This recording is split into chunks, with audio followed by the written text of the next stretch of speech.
For some background, I have no interest in the paranormal beyond enjoying the occasional creepy movie. 5 days ago, late at night around 9 p.m., I was grabbing some last-minute food items from a grocery store in town to bring to work.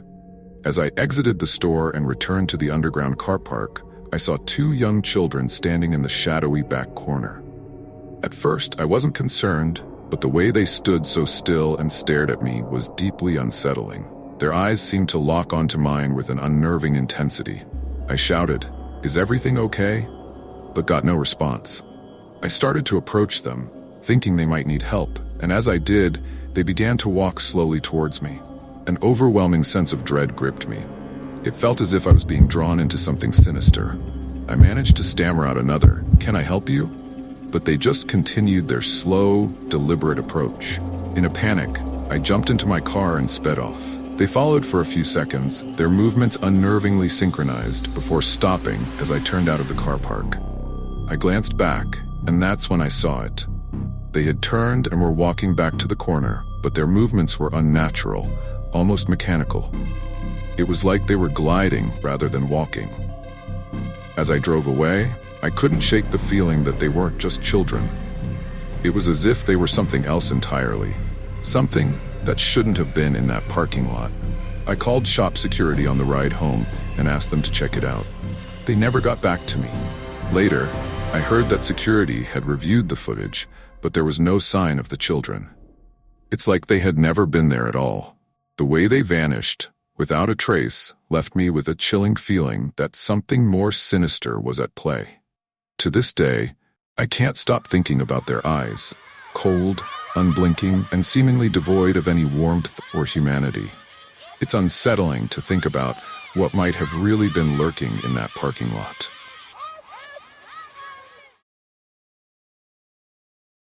I never thought much about the dead. I've always respected the traditions, done what I was supposed to, but I never really believed in the afterlife, or at least I never thought it'd come for me.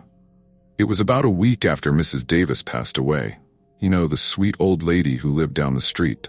She died shortly after her husband, which wasn't a surprise. They were always together even in death, I guess.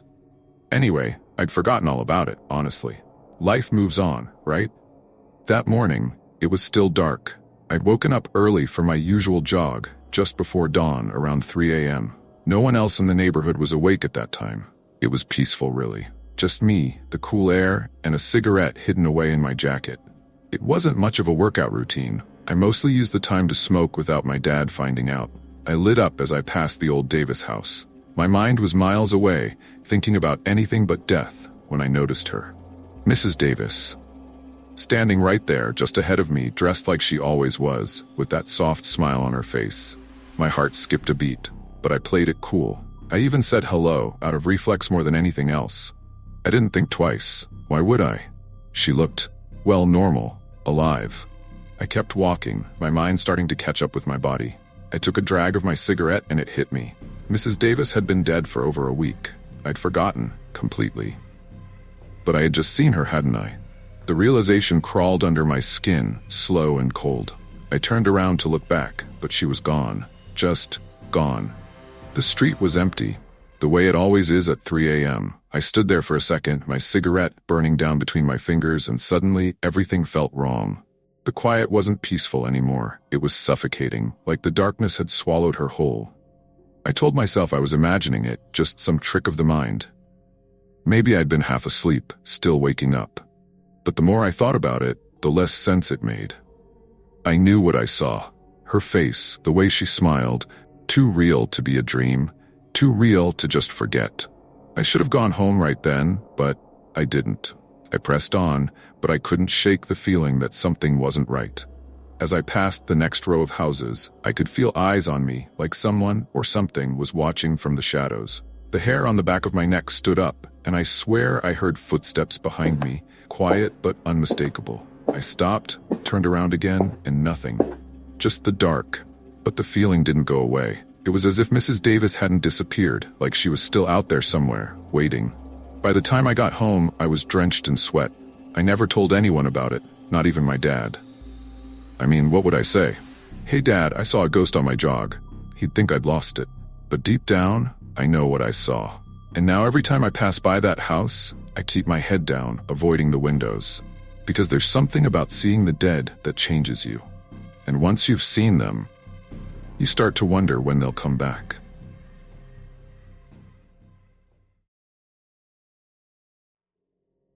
I was camping with my husband and his family at a small, remote lake in New Mexico. There were about 10 people in our group and another group of 6 people in the next campsite. It was nighttime, and both groups were doing typical activities, making s'mores, having a few drinks, and telling stories, when we all heard what sounded like a little girl yelling out for help.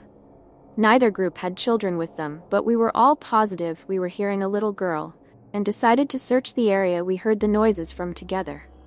There was a field behind our campsites, and we all saw a very tall, pure white figure standing maybe 100 feet away from us in the field, making the noises. We all agreed this thing looked maybe 6 feet tall, skinny, and white as can be. We made our way closer to investigate, but whatever it was that we saw started backing off as we got closer, and it disappeared into the trees. All night, we continued to hear a little girl calling for help as we tried to sleep. As the night wore on, the distant cries continued, faint but unmistakable, chilling us to the bone. Every time we thought it had stopped, the voice would call out again, more desperate, more haunting. We couldn't shake the unease that something was watching us from the shadows of the trees. Around 3 a.m., just when we thought things were finally calming down, we heard footsteps crunching in the brush near our tents. Slowly, deliberately, they circled our campsite. My husband grabbed a flashlight and shined it toward the noise, but there was nothing. Only the empty darkness staring back at us. The footsteps stopped. Then, just as we were about to let out a sigh of relief, the same voice, the little girl's voice, came from right beside us, no more than a few feet away, whispering in the dark, "Help me." We never saw what it was, but it never left.